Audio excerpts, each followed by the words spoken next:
everyone. What does fear look like? For me, it looks like nights spent in anxiety, waking at every sound, shallow breath with numb hands. It looks like avoiding evening activities with friends or church because fear, for me, is associated with the dark. It looks like irrational decisions based on what I think I can control to keep me safe. And it looks like a prison in my mind, which translates to a prison of my own making in my own home. I grew up in a dynamic, faith-filled, and happy home where Jesus and the Holy Spirit were part of daily conversation. And at night, prayerful lullabies were sung over me in tongues. We lived in God's provision. He always provided, always came through for us, and always answered our prayers. So when did fear enter my life? Was it when I was 15 and my mom, the best person I have known, was diagnosed with a brain tumor and given at most 6 months to live? Was it when I was 19 years old, a young medical student, witnessing my first autopsy of a domestic worker murdered at her employer's home? Was it when I was 21, trying to help a woman weeping and desperate for children as she had her 8th miscarriage, twins, on my examination table in front of me? Was it when I was a young community service doctor sewing up the slit throat of a man while he promised to go back to find the man who had done this and have vengeance as soon as I was done? You would think so.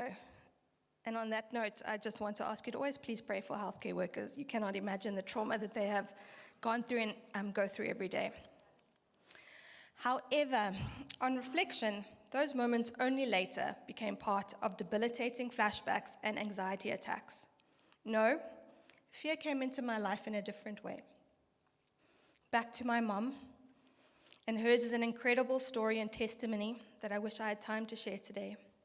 The 6 months to live turned into 4 surgeries, chemo, and 9 years of full life. A life that I was sure God had told me He was going to spare. So when she died, even though things had not been going well with her health, I was completely blindsided. I was alone, a brand new doctor, living in Durban, knowing no one. And suddenly, the God I had believed in and trusted my whole life was not who I thought He was. My trust in Him was shattered. Trust, not faith. There's never been a moment in my life that I have not believed in God, that He loves me, that He made me, and that He is good, and I'm so grateful for that. But this loss sent me spiraling down a deep spiral, no longer knowing who He was, or feeling able to trust in what I believed was His character. I was so angry with Him. I raged at Him. I told Him He had betrayed me. Something I had to learn, and it was a journey on which I was so very angry for a long time, is that God does not promise us that everything is going to be okay. In John 16:33, Jesus tells us, "In this world you will have trouble, but take heart, I have overcome the world." God is faithful when I am not. He is so kind, He is loving, He wants to restore us, and He wants us to feel joy. My journey with fear, anxiety, and post-traumatic stress disorder was intricately tied to my making the decision to no longer trust in God. I didn't trust Him anymore, and so I let fear and anxiety in and let it make my decisions. And tied to that was the deepest fear inside me, that I could have done something to prevent my mom's death. I should have done something. I was a doctor after all. I should have done something, which spiraled me into deeper anxiety. At this point in my story, you're probably thinking, shucks, what on earth can she say to us now that turns the story around? Well, let me tell you. It was a slow, long journey back, learning to trust God again. But one of the pivotal moments happened about a year ago. We attended a prayer and fasting meeting here at Life Changes, and I was feeling so unsettled that day, sad, angry, uneasy. I didn't want to be there. In fact, I hadn't even fasted that day and felt like a complete fraud being there with these super faithful and disciplined people. But I felt compelled to go, so I went with the very little that I had. I was so tired of living in fear and anger.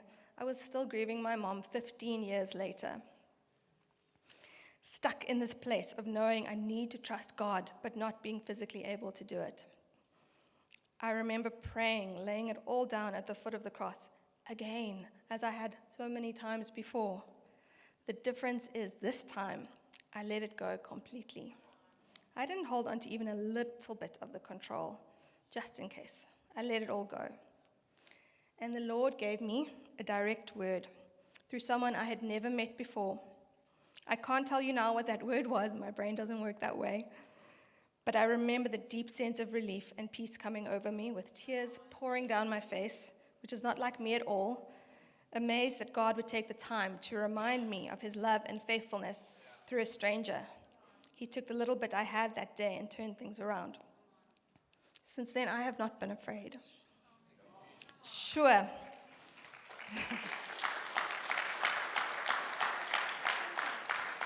Sure, I have my moments of anxiety. Just ask my husband about the mood in our house leading up to today.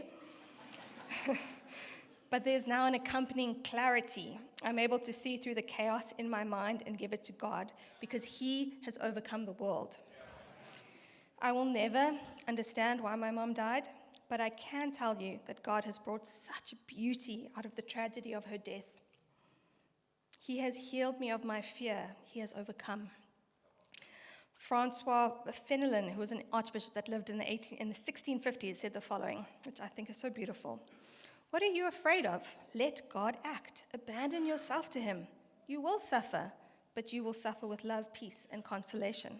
You will fight, but you can carry off the victory, and God himself, after having fought with you, will crown you with his own hand. You will weep, but the tears will be sweet, and God himself will come with satisfaction to dry them. I told you before what fear looked like to me. This is what freedom in God looks like to me. It looks like complete release from joy-draining anger and self-doubt. It looks like total dependence on a God who has overcome everything that this world could possibly throw at me. It looks like stillness and peace, even in the darkest hour or the biggest storm. Jesus said in John 14:27, "Peace I leave with you, my peace I give you. I do not give it to you as the world gives. Do not let your hearts be troubled and do not be afraid. Take heart, I have overcome the world." Amazing.